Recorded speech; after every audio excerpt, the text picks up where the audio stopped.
সুপ্রভাত বন্ধুরা, আজ 2রা মার্চ সোমবার। শুরু করছি চিন্তনের মুখ্যবার্তা। আজকের মুখ্যবার্তার বিশেষ বিশেষ বিভাগগুলি: আন্তর্জাতিক সংবাদ, দেশের সংবাদ, রাজ্যের সংবাদ এবং খেলার সংবাদ। প্রথমেই দেখে নেব আন্তর্জাতিক সংবাদ। আফগানিস্তানের জালালাবাদ শহরে পাকিস্তানের একটি যুদ্ধ বিমান বিধ্বস্ত হয়েছে। বিমানের পাইলটকে জীবিত অবস্থায় আটক করা হয়েছে। শনিবার আফগানিস্তানের সামরিক বাহিনী এবং পুলিশ এই তথ্য নিশ্চিত করেছে।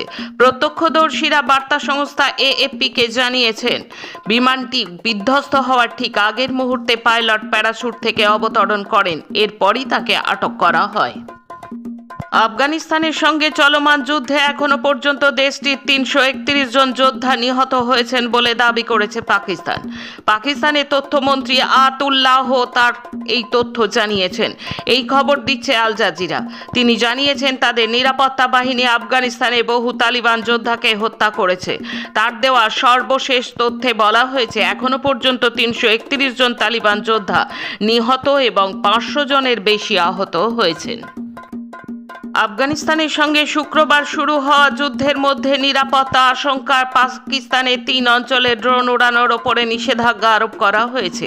নিষেধাজ্ঞার আওতায় রয়েছে দেশটির খাইবার পাখতুনখাওয়া এবং সিন্ধু প্রদেশের গিলগিট এবং বালুচিস্তান অঞ্চল। খাইবার পাখতুনখাওয়ার প্রাদেশিক সরকার শুক্রবার পুরো প্রদেশে উন্মুক্ত স্থানে ড্রোন উড়ানোর ওপর অবিলম্বে পূর্ণাঙ্গ নিষেধাজ্ঞা আরোপ করেছে। প্রাদেশিক স্বরাষ্ট্র দপ্তরের এক বিজ্ঞপ্তিতে এই সিদ্ধান্তের বিস্তারিত জানিয়ে বলা হয়, আগামী 30 দিনে এই নিষেধাজ্ঞা কার্যকর থাকবে। দক্ষিণ লেবাননের ইলকিম আল তুফাহ অঞ্চলের ব্লাত ও ওয়াদি বারধৌতিক এলাকার একাধিক বিমান হামলা চালিয়েছে ইসরায়েল।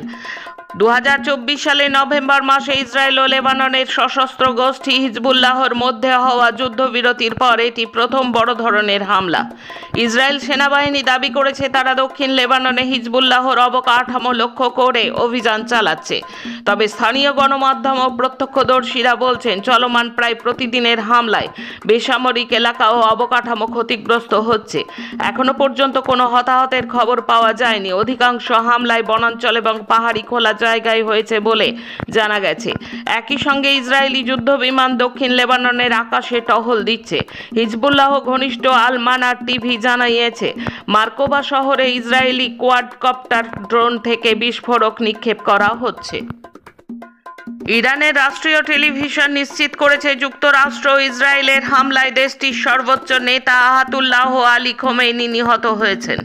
ইরানের তেহরানের রেড ক্রিসেন্ট শান্তি ভবনের আশেপাশের এলাকাকে লক্ষ্যবস্তু করে হামলা চালানো হয়েছে বলে জানিয়েছে ইরানি রেড ক্রিসেন্ট সোসাইটি। তেহরানে 24 ঘন্টায় 7টি বোমা হামলা হয়েছে এবং এতে কমপক্ষে 57 জন নিহত হয়েছেন। রাশিয়ার প্রেসিডেন্ট ইরানের সর্বোচ্চ নেতা আয়াতুল্লাহ আলী খোমেনির হত্যাকাণ্ডের ঘটনায় শোক প্রকাশ করেছেন।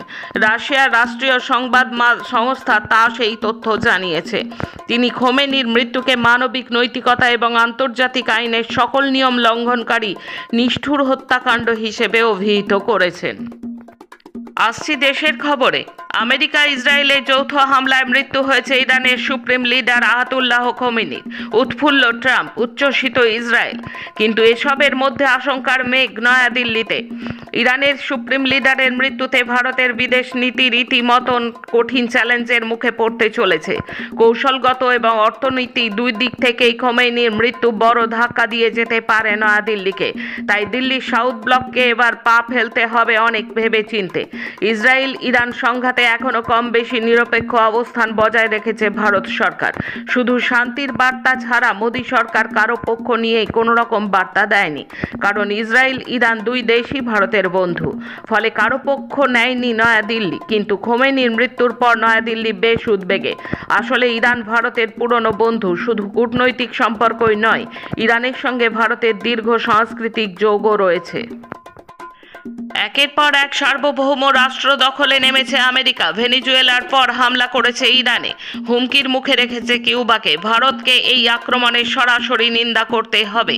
ইরানে ইসরায়েল এবং আমেরিকার আক্রমণ প্রসঙ্গে কথা বলেছে সিপিআইএম পলিট ব্যুরো। সদ্যই ইসরায়েল সফর সেরেছেন প্রধানমন্ত্রী নরেন্দ্র মোদী। সন্ত্রাস মোকাবিলায় ইসরায়েলের প্রধানমন্ত্রী বেঞ্জামিন নেতানিয়াহুর হাত ধরার ঘোষণা করেছেন। সন্ত্রাসবাদের নামেই ইসরায়েল গণহত্যা চালিয়েছে গাজায়। পলিট ব্যুরো প্রধানমন্ত্রী ইসরায়েল সফরকে মনে করিয়েছে। বলা হয়েছে, সফর শেষ হওয়ার পরপরই ইরানের ওপর আক্রমণ হলো। রবিবার মহারাষ্ট্রের নাগপুরের একটি কারখানায় ভয়াবহ বিস্ফোরণ হয়েছে। ঘটনায় কমপক্ষে 17 জন নিহত হয়েছেন। আহত হয়েছেন আরও অন্তত 18 জন। আহতদের মধ্যে অনেকের অবস্থা আশঙ্কাজনক বলে খবর পাওয়া গেছে। মৃতের সংখ্যা আরও বাড়তে পারে বলে আশঙ্কা করা হচ্ছে। খনি ও শিল্প বিস্ফোরক প্রস্তুতকারক সংস্থা SBL এনার্জি লিমিটেডে এই বিস্ফোরণ ঘটে। পুলিশ জানিয়েছে যে কাতল তহসিলের রাউলগাঁওয়ে অবস্থিত খনি ও শিল্প বিস্ফোরক প্রস্তুতকারক সংস্থা SBL এনার্জি লিমিটেডের কারখানায় বিস্ফোরণটি ঘটে। বিস্ফোরণে আহতদের উদ্ধার করে নাগপুর একটি হাসপাতালে ভর্তি করা হয়েছে। পুলিশ জানিয়েছে, এদিন ঘটনাটি সকাল 6:45 নাগাদ ঘটে। এলাকায় আতঙ্ক ছড়িয়ে পড়েছে। জানা গেছে যে বিস্ফোরক প্রস্তুতকারক সংস্থার নোনাল ক্রিম্পিং প্ল্যান্টে বিস্ফোরণটি ঘটেছে। নিয়ন্ত্রণ রেখা পেরিয়ে রবিবার সকালে জম্মু কাশ্মীরের পুঞ্চে ঢুকে পড়েছিল পাকিস্তানের দিক থেকে আসা একটি ড্রোন। সন্দেহজনক ড্রোনটি নজরে আসতেই তৎপর হয় সেনা। সেটিকে গুলি করে নামানোর চেষ্টা করতেই আবার নিয়ন্ত্রণ রেখা পেরিয়ে পাকিস্তানের দিকে পালিয়ে যায়। এই নিয়ে 3 দিনের মধ্যে দুবার এরকম ঘটনা ঘটল।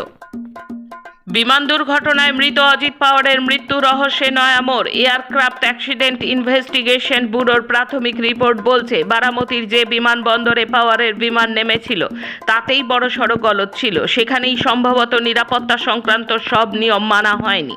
বিমান দুর্ঘটনায় মহারাষ্ট্রের উপমুখ্যমন্ত্রী অজিত পাওয়ারের মৃত্যুতে শুরু থেকেই প্রশ্ন তুলেছেন তার ভাইপো রোহিত পাওয়ার। বৃহত্তর ষড়যন্ত্রের ইঙ্গিত দিয়ে সিবিআই তদন্তের দাবি জানানো হয়েছে অজিতের স্ত্রী সুনেত্রা পাওয়ার ও এনসিপির তরফে। প্রশ্ন উঠছে, বিমানবন্দরেই যদি গলদ থাকে তাহলে অজিতের বিমান নামতে দেওয়া হলো কেন? আশঙ্কার মেঘ ঘনাচ্ছে ভারতের অর্থনীতিতে। বিদেশমন্ত্রী এস জয়শঙ্কর ইরানের বিদেশমন্ত্রী এবং ইসরায়েলের বিদেশমন্ত্রী দুজনের সঙ্গেই ফোনে কথা বলেছেন। মধ্যপ্রাচ্যে ইরান ইসরায়েল উত্তেজনা ভারতের জ্বালানি নিরাপত্তা ও বাণিজ্যিক সরবরাহ শৃঙ্খলে বড় ধরনের ঝুঁকি সৃষ্টি করেছে। ভারতের বিদেশমন্ত্রী এস জয়শঙ্কর দুই দেশের সঙ্গেই কূটনৈতিক আলোচনা চালিয়ে যাচ্ছেন এবং ভারতীয় নাগরিকদের নিরাপত্তা ও অর্থনৈতিক স্থিতিশীলতা বজায় রাখতে সংযম প্রদর্শনের আহ্বান জানিয়েছেন। এখন রাজ্যের খবর। এশায়ারের ভিত্তিতে প্রকাশিত চূড়ান্ত তালিকায় নাম বাদের পাশাপাশি বিবেচনাধীন করে রাখা হয়েছে 60 লক্ষ ভোটদাতাকে। এর প্রতিবাদে রাজ্যের বিভিন্ন জায়গায় বিক্ষোভে নামল সিপিআইএম। সোমবার বিভিন্ন জায়গায় হবে বিডিও দপ্তর অভিযান। রবিবার খড়গ্রামে বিডিও অফিসের বাইরে বিক্ষোভ দেখায় সিপিআইএম। এদিন বিক্ষোভে সামিল হন সিপিআইএম রাজ্য কমিটির সদস্য এবং যুবনেতা ধ্রুবজ্যোতি সাহা। সিপিআইএম বেলঘরিয়া পূর্ব এরিয়া কমিটির ডাকেও মিছিল হয়। পানিহাটি দেশপ্রিয় নগর এলাকাতেও হয়েছে মিছিল। বিভিন্ন মিছিলে সিপিআইএম এর দাবি, বৈধ কোনো ভোটদাতার নাম বাদ দেওয়া যাবে না। এশায়ার প্রক্রিয়ায় নির্দিষ্ট অংশের ভোটাধিকার কেটে নেওয়ার মতলব নিয়ে গোড়া থেকেই সরব সিপিআইএম।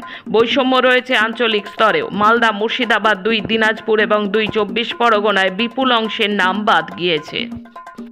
বিধানসভা নির্বাচন সামনে, প্রচার তিনি আগেই শুরু করে দিয়েছিলেন। এখন প্রতীক পাওয়ার অপেক্ষায় ছিলেন জনতা উন্নয়ন পার্টি বা JUPর প্রতিষ্ঠাতা হুমায়ুন কবির।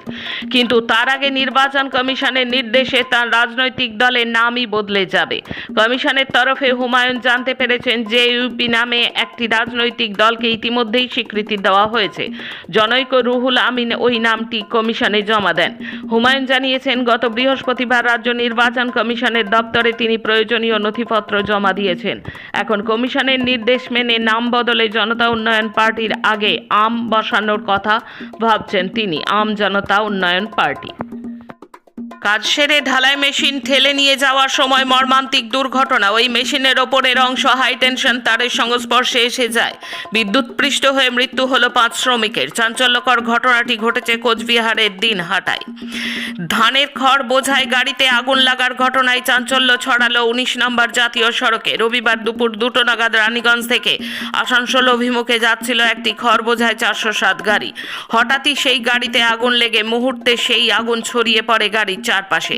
লেলিহান শিখায় খড় জ্বলতে থাকে। জাতীয় সড়কের জেকে নগর ও বেনালির মাঝেই গাড়ি থামালে গাড়ির চালক কেবিনেই আটকে পড়েন। স্থানীয়রা তৎপর হয়ে দ্রুত গাড়ির চালককে উদ্ধার করে এবং আগুন নেভানোর চেষ্টা করে। আগুন নিয়ন্ত্রণে আনতে ব্যর্থ হলে রানীগঞ্জের দমকল বাহিনীকে খবর দেওয়া হয়। পুলিশি জুলুমবাজির বিরুদ্ধে জনরোষ দেখালো দাসপুরের মাটি। স্বাধীনতা আন্দোলনের মাটি দাসপুর ইতিহাসকে স্মরণ করিয়ে দিয়ে পুলিশ আধিকারিককে সতর্কীকরণ করে বুঝিয়ে দিল, সংবিধান মেনে কাজ করুন। গণতন্ত্র ও জনগণের অধিকার হরণ করার পদক্ষেপ নিলে লবণ সত্যাগ্রহীদের ওপর অত্যাচার চালানো ভোলা দারোগার পরিণতি করবে দাসপুরের সংগ্রামী মানুষ। সিপিআইএমের ডাকে দাসপুর থানা অভিযানে জনরোষ আছড়ে পড়ে। থানা ঘেরাও অবস্থান, বিক্ষোভ আন্দোলনের মুখে দাসপুর থানার ওসি তার অভব্য আচরণ, বয়স্ক সিপিআইএম পার্টি নেতৃত্বদের হেনস্থা, অকারণে কলার ধরে থানায় নিয়ে গিয়ে বসিয়ে রেখে শাসক দল তৃণমূলের কাছে বাহবা সহ আপন হওয়ার প্রতিযোগিতা এবং তিনিই ভোটের দায়িত্বে কি করতে হয় করবেন বলে হুমকি, এমন ঘটনার পাশাপাশি দাসপুর থানা জুড়ে সমবায় নির্বাচনে বাম প্রার্থীদের নমিনেশন লাইন থেকে তুলে এনে থানায় 2 দিন আটক রেখে তৃণমূলকে বিনা প্রতিদ্বন্দ্বিতায় জয়ী করার চক্রান্ত। এমনকি গত পঞ্চায়েত ভোটে সিপিআইএমের এক মহিলা প্রার্থীকে মনোনয়ন যাতে তুলতে না পারেন সেই জন্য ব্লক অফিসের রাস্তা থেকে অপহরণের চেষ্টা। আইন রক্ষক হয়ে সমাজ বিরোধীদের মতো তৃণমূলের দলদাস হয়ে কাজ করার ঘটনাকে ধিক্কার জানিয়ে দাসপুর থানার ওসি অঞ্জনী তিওয়ারিকে সতর্কীকরণ সহ অপসারণের দাবিতে থানা অভিযান সহ ঘেরাও বিক্ষোভ অবস্থান করে সিপিআইএম। শেষে খেলার খবর। মরণবাচন ম্যাচ ছিল। সেমিফাইনালে উঠতে গেলে হারতেই হতো ওয়েস্ট ইন্ডিজকে। ইডেন গার্ডেন্স খালি হাতে ফেরালো না ভারতকে।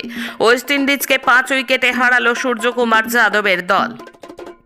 ইরান ও ইসরায়েলের সংঘাতের ফলে পুরো মধ্যপ্রাচ্য জুড়ে যুদ্ধের আবহ। এই পরিস্থিতির প্রভাব পড়েছে ফুটবল ও ক্রিকেটেও।